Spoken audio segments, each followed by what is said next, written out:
નમસ્કાર વાલા વિદ્યાર્થી મિત્રો, સ્વાગત છે તમારું। આજે વાત કરીશું ધોરણ 9માં મિત્રો આપણી પ્રથમ વાર્ષિક પરીક્ષા જે એસવીએસ કક્ષાનું ગણિત વિષયનું પેપર લેવામાં આવનાર છે તેના પેપરનું આપણે આ વિડીયોમાં સચોટ સોલ્યુશન કરીએ। તેના પહેલાં તમે ખાસ ચેનલમાં નવા છો તો વિદ્યાર્થી મિત્રો ચેનલને અવશ્ય સબસ્ક્રાઈબ કરી વિડીયોને લાઇક અને શેર કરવાનું ન ભૂલતા। મિત્રો આપણી 50 ગુણની પરીક્ષા છે અને 2 કલાકની અંદર આ પેપર પૂર્ણ કરવાનું છે। ત્યારે વિભાગ નંબર એની વાત કરીએ તો નીચે આપેલા મિત્રો પ્રશ્નોની અંદર વિકલ્પો છે તેનામાંથી યોગ્ય વિકલ્પ પસંદ કરીને જવાબ આપવાનો છે। પહેલો વિકલ્પ છે કે બિંદુ 0 અને -6નું ઉગમ બિંદુથી અંતર ખાલી ગયા છે, તો અહીંયા આપણો જવાબ આવશે બી 6। બીજું, સમીકરણ 4x = 2y - 7 માટે y બરાબર ખાલી ગયા, તો અહીંયા મિત્રો આપણું જે સમીકરણ બનશે તે આવશે y = 2x + 7/7। એના પછી ત્રીજું છે યુક્લિડ ખાલી ગયા દેશનો વતની હતો, તો તે મિત્રો ઇજિપ્તનો હતો। 4, પી અને ખૂણો ક્યુ પૂરો કોણ છે? જો ખૂણો પી = 2x - 5 અને ખૂણો ક્યુ = 3x + 10 છે તો ખૂણો ક્યુ બરાબર ખાલી ગયા, તો અહીંયા આપણો જવાબ આવશે 115°। એના પછી ખાલી ગયા પૂર્ણ કરવાની છે, જેની અંદર px = 2/3 ગુણ્યા -5/6, તો બહુપદીના શૂન્યો ખાલી ગયા છે, તો એમાં જવાબ આવશે 5/4। 6, બહુપદી 2 + x² + x માં x² નો સહગુણક ખાલી ગયા છે, તો અહીંયા આવશે જવાબ 1। 7, જો p = -3 = 0 હોય તો બહુપદી px નો એક અવયવ ખાલી ગયા છે, તો જવાબ આવશે x + 3। 8, બહુપદી px = lx + m નું શૂન્ય ખાલી ગયા છે, તો m/l। એના પછી ખરા ખોટા છે, જેની અંદર મિત્રો જો એક શતમાંશ 0 મિત્રો વર્ગમૂળ 1,42,857 છે તો 2 વર્ગમૂળ આવશે મિત્રો કેટલું? તો અહીંયા તમે જોઈ શકો છો કે 2,85,714 મળે છે, તો આ વિધાન કેવું? તો આ વિધાન સાચું છે। એના પછી 10મું છે x² + 5x + 4 એ સુરેખ બહુપદી છે, તો આ વિધાન ખોટું છે। એના પછી 11મું છે બિંદુઓ -3, 4 અને -3, -4 એ x અક્ષની ઉપર નીચે છે, તો આ વિધાન સાચું છે। 12, દ્વિચલ સુરેખ સમીકરણનો આલેખ કેટલી વખત કિરણ પણ હોય, તો આ વિધાન ખોટું છે। એના પછી એક વાક્ય કે શબ્દમાં જવાબ આપવાના હોય તો મિત્રો અહીંયા પહેલું છે કે નીચેના વિધાનો સત્ય છે કે અસત્ય, કારણ સહિત ઉત્તર આપો। જેમ કે દરેક પ્રાકૃતિક સંખ્યા એ પૂર્ણ સંખ્યા છે, તો અહીંયા મિત્રો પ્રાકૃતિક સંખ્યા n = 1, 2, 3, 4 આ બધી સંખ્યાઓ પ્રાકૃતિક સંખ્યાઓ છે, જ્યારે પૂર્ણ સંખ્યામાં મિત્રો 0, 1, 2, 3, 4 આવશે। સમય સંખ્યા જો સંખ્યા p/q ના સ્વરૂપમાં મૂકી શકાતી હોય, જ્યાં p અને q બંને પૂર્ણાંકો છે તો q = 0 છે, તો સમય સંખ્યાના જથ્થાને q વડે દર્શાવાય છે। સમય સંખ્યાઓમાં પ્રાકૃતિક સંખ્યાઓ, પૂર્ણ સંખ્યાઓ અને પૂર્ણાંક સંખ્યાઓનો પણ સમાવેશ થાય છે। દરેક પ્રાકૃતિક સંખ્યા જેમ કે 1, 2, 3 નો પણ પૂર્ણ સંખ્યાઓમાં સમાવેશ થાય છે, તેથી દરેક પ્રાકૃતિક સંખ્યા એ પૂર્ણ સંખ્યા છે, તેથી આ વિધાન સત્ય છે। 14, નીચેની સંખ્યાઓને દશાંશ સ્વરૂપમાં લખો અને તે કેવા પ્રકારની દશાંશ અભિવ્યક્તિ છે તે જણાવો। જેમ કે 2/11, તો અહીંયા મિત્રો આપણો જવાબ આ રીતે આવશે કે 0.18 અહીં સમય સંખ્યાની દશાંશ અભિવ્યક્તિ અને અનંત આવૃત છે। એના પછી મિત્રો 15મો પ્રશ્ન છે બિંદુ સમીકરણ 2x + 3y = 24 ના ઉકેલ કે ઉકેલ નથી તે ચકાસો, તો અહીંયા મિત્રો ઉકેલ છે એ 3 અને 2 એટલે કે ઉકેલ નથી એવો આવશે।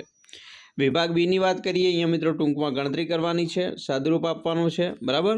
તો અહીંયા મિત્રો જે દાખલાનું સાદુરૂપ છે એ આવશે 11/1/3, બરાબર, 1/4 હશે વર્ગ।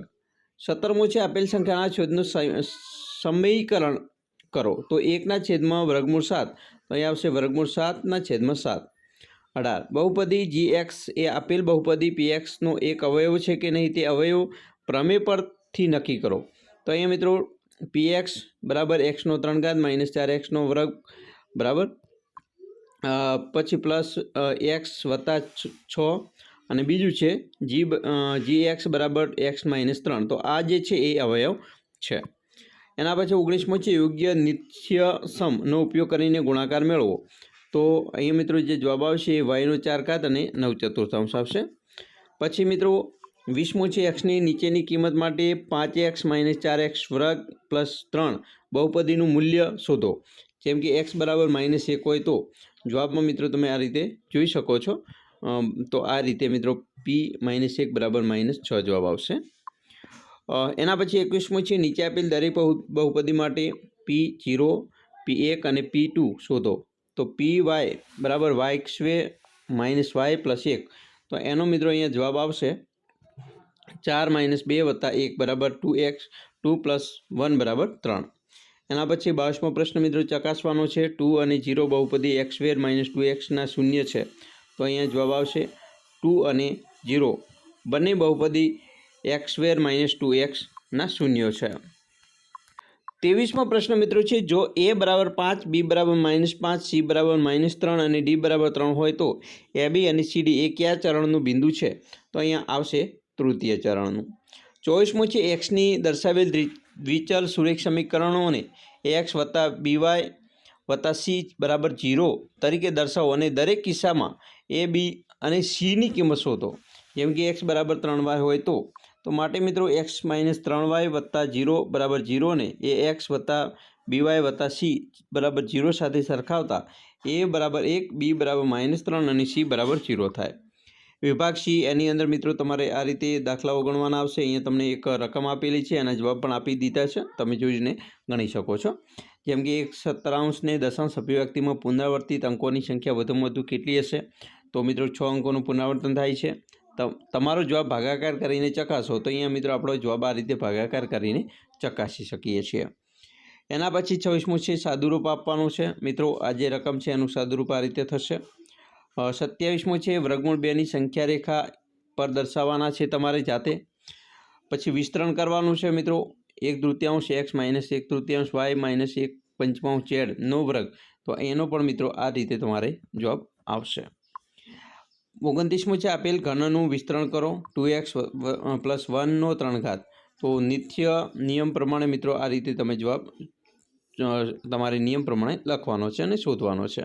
જેનો જવાબ આવશે 2x3 + 12x² + 6x + 1। એના પછી 30મું છે નીચેની યાદીમાં આપેલ બિંદુઓનું સ્થાન યામ સમતલમાં ક્યાં હોય તે જણાવો। ત્યારબાદ તે બિંદુઓનું યામ સમતલમાં નિરૂપણ કરો તો એ પણ મિત્રો આલેખ પ્રમાણે તમારે કરવાનો રહેશે। 31મું છે y બરાબર 3નું સમીકરણ 2 ચલમાં ભૌમિતિક નિરૂપણ દર્શાવવાનું છે બરાબર, એ પણ મિત્રો અહીંયા દર્શાવી શકો છો આ રીતે।